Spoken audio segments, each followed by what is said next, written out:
पैगाम सिंध न्यूज़ में ख़बरुनि जो सिलसिलो जारी है। ख़बर शामिल कंदासीं। वगन खां अब्दुल सत्तार मुगीरी जी रिपोर्ट मूजिब वगन शहर जे सोमरा मुहाला में हलंदड़ बिजली तार मां चिणग करण सबब ट्रांसफार्मर के बाहि लगी।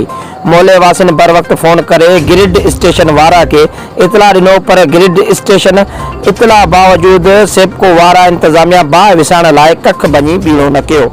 मजबूर थी मोहल्ले वासिन पंहिंजी मदद पाण तहत बाहि विसाण जी कोशिश कई, पर बाहि विसाण बदिरां पूरे ट्रांसफार्मर के बाहि तेजी सां वकोड़े वई। बे पासे मोहल्ले वासिन ट्रांसफार्मर के लगल बाहि जो इतला ज़िले कमर्शियल कोर्ट जे फायर ब्रिगेड अमले के ॾिनी, जिन बर वक्त पहुची ट्रांसफार्मर के लगल बाहि विसाए छॾी, पर बाहि लॻण सबब ट्रांसफार्मर मुकम्मल तौर ते तबाह थी वियो ऐं काफ़ी तादाद में मोहल्ले वासिन जा मीटर बिजली जी तारूं सड़ी खाक थी वियूं आहिनि, जंहिं सां केतिरे मोहल्ले जी बिजली बंदि थी वई आहे।